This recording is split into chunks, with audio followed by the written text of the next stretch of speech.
F-16 और euro fighter को क्या चुरा रहा है चाइना, तो वहीं दूसरी तरफ पाकिस्तान और यूके भारत के बजट को देखकर हैरान क्यों हैं। पाकिस्तान डिफेंस बजट देखकर हैरान है तो यूके वहीं भारत के बजट से बहुत खुश है। जियोपॉलिटिक्स में बहुत कुछ चल रहा है, हमेशा की तरह जानने को मिलेगा बहुत कुछ। आइए जानते हैं इन खबरों को विस्तार से। जुलाई 2024 में यूएई वायुसेना और चीन की पीपुल्स लिबरेशन आर्मी एयरफोर्स ने अपना दूसरा संयुक्त सैन्य अभ्यास शुरू किया, जिसे फाल्कन शील्ड के नाम से जाना जाता है। इस सैन्य अभ्यास ने वॉशिंगटन को टेंशन में डाल दिया और चिंता खासकर इस बात को लेकर है कि चीन कहीं इस फाइटर जेट की खुफिया जानकारी न जुटा ले। हाल ही में सैटेलाइट तस्वीरों से पता चला है कि चीन शेनजियांग के रेगिस्तान में नकली अमेरिकी विमानों और एयरक्राफ्ट कैरियर पर नकली हमले कर रहा है। 29 मई की तारीख वाले इन तस्वीरों में एक मॉडल, एक एयरक्राफ्ट कैरियर और अमेरिकी स्टील्थ लड़ाकू विमानों से मिलते जुलते जेट विमानों की 20 से ज्यादा तस्वीरें सामने आई, जिसको लेकर सैन्य विशेषज्ञों ने संकेत दिया है कि चीनी पीएलए वायुसेना के पायलट कथित तौर पर अमेरिकी F-35 और F-22 विमानों की प्रतिकृतियों पर हवाई हमले का अभ्यास कर रहे हैं। लंदन स्थित think tank international institute for strategic studies ने बताया है कि हालांकि मंत्रालय ने सटीक एयरबेस का नाम नहीं बताया, लेकिन सैटेलाइट इमेजरी से पता चलता है कि शिनजियांग में होटन एयरपोर्ट अभ्यास का स्थान है। इसी साइट पर 2023 में भी कार्यक्रम आयोजित किया जाएगा। आईएसएस के मुताबिक फाल्कन शील्ड के 2023 और 2024 युद्धाभ्यास में यूएई ने कम से कम 6 दसॉल्ट मिराज 2009 डीएडी ईएडी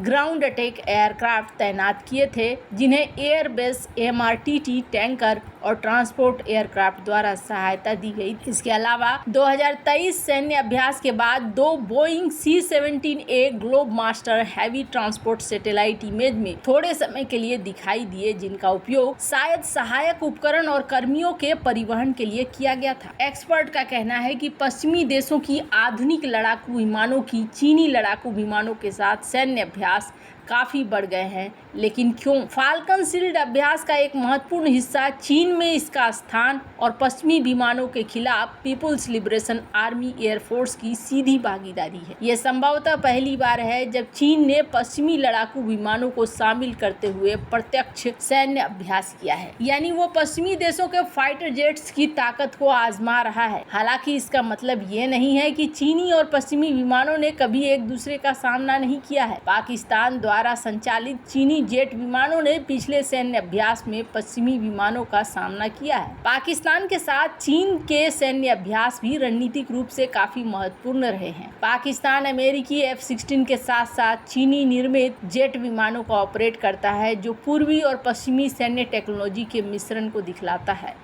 ये सहयोग पश्चिमी देशों की वायुसेनाओं के साथ तकनीकी अंतर को पाटने की चीन की कोशिश को दिखलाता है। फाल्कन शील्ड सैन्य अभ्यास से पहले चीन ने पाकिस्तान के साथ संयुक्त सैन्य अभ्यास किया था। सितंबर 2023 में दोनों सहयोगियों ने उत्तर पश्चिम चीन में शाहीन X संयुक्त हवाई अभ्यास किया था, जिसमें पाकिस्तान वायुसेना ने अपने J-10C और JF-17 लड़ाकू जेट का प्रदर्शन किया था। जून 2024 में यूएस एयरफोर्स सेंट्रल कमांड और पाकिस्तान एयरफोर्स ने फाल्कन टैलोन 2024 का आयोजन किया, जो पाकिस्तान और चीन द्वारा संयुक्त रूप से विकसित पाकिस्तानी F-16 और JF-17 थंडर जेट की तैनाती वाला एक द्विपक्षीय अभ्यास था। हाल ही में स्पीयर्स ऑफ विक्ट्री में Bahrain, France, Greece, Oman, Pakistan, Qatar, Saudi Arabia, UAE, UK US यूएस के प्रतिभागी शामिल हुए। पाकिस्तान और कतर के बीच द्विपक्षीय आयोजन जेलजेज सीरीज पश्चिमी विमानों को चीनी जेट के साथ प्रशिक्षण लेने की इजाजत देता है। जनवरी 2024 में पाकिस्तान के नए J-10C लड़ाकू विमान कतर में यूरो फाइटर टाइफून के साथ जिलजिल अभ्यास में शामिल हुए, जो J-10C के लिए एक महत्वपूर्ण परीक्षण था। लिहाजा ये आश्चर्य की बात नहीं है कि यूरो फाइटर के साथ अभ्यास से पाकिस्तान को जो भी जानकारी मिली होगी उसे उसने तत्काल चीन को भेजा होगा। J-10 PLF के साथ साथ पाकिस्तानी वायुसेना के लिए अग्रिम पंक्ति का लड़ाकू विमान बना हुआ है। पाकिस्तान पाकिस्तान का चीन से J-10C का खरीदना भारत के राफेल जेट के लिए एक रणनीतिक जवाब के रूप में देखा जाता है और कहा जाता है कि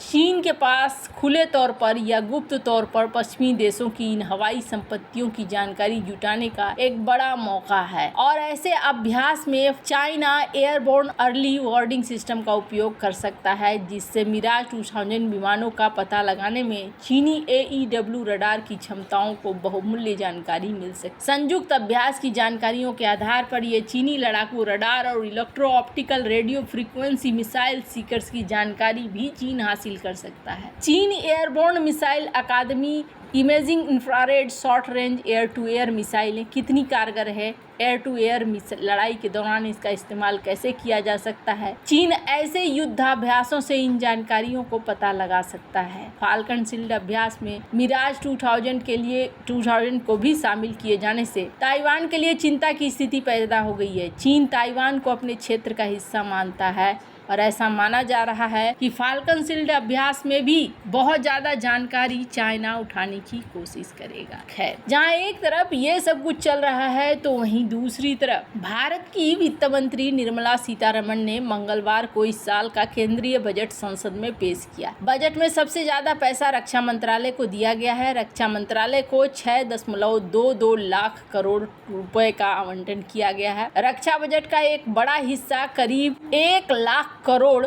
के ऊपर स्वदेशी कंपनियों से रक्षा उत्पादों की खरीद पर खर्च किया जाएगा। बीते वर्षों में भारत ने लगातार अपनी रक्षा बजट को बढ़ाया है और सैन्य मजबूती पर काम किया है। बजट पर दो अहम पड़ोसी देशों चीन और पाकिस्तान की भी नजर है। दोनों ही देशों से भारत के रिश्ते अच्छे नहीं रहे हैं। पाकिस्तान के राजनीतिक टिप्पणीकार कमर चीमा ने तो ये भी कहा कि भारत के बढ़ते रक्षा बजट पर उन्होंने कहा कि भारत का रक्षा बजट करीब 75 अरब डॉलर का है। वो चीन से मुकाबले की तैयारी कर रहा है। हालांकि चीन का रक्षा बजट 225 अरब डॉलर का है, जो भारत से काफी ज्यादा है, लेकिन इन सब में पाकिस्तान कहीं नहीं है। पाकिस्तान का डिफेंस बजट सिर्फ 15 अरब डॉलर है। इस बजट के साथ पाकिस्तान कैसे भारत का मुकाबला करेगा? भारत ने नेवी, आर्मी, एयर फोर्स यानी हर जगह खुद को मजबूत किया है। चीमा ने कहा है कि जिस तरीके से भारत अपनी सेना को मजबूत और मॉडर्न करने में लगा हुआ है, दूसरी ओर चीन दुनिया की एक बड़ी ताकत है, इसमें कोई शक नहीं है। इन दो बड़ी सैन्य ताकतों को देखते हुए पाकिस्तान को भी अपने सेना को मजबूती पर ध्यान देना चाहिए। पाकिस्तान को अपने डिफेंस पर ध्यान नहीं देता है, ये देश के लिए फिक्र की बात होगी, क्योंकि हम इंडिया से काफी ज्यादा पिछड़ जाएंगे।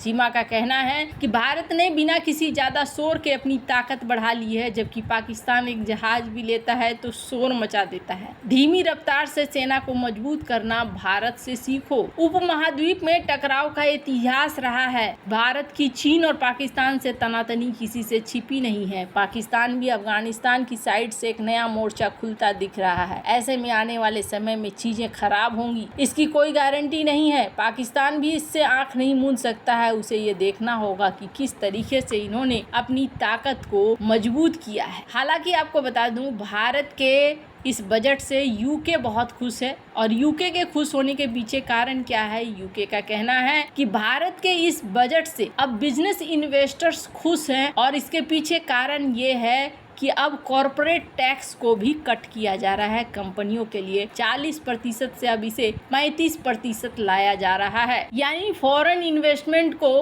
भारत अपने देश में लाना चाह रहा है और इसी हिसाब से काम कर रहा है। यूके यहाँ पर इन सब चीजों के लिए बहुत ज्यादा खुश नजर आ रहा है। वैसे आपको क्या लगता है इन सब मामले में? आपकी क्या राय है? कमेंट कर जरूर बताएं। जल्द मिलते हैं अगले वीडियो में नई खबर के साथ।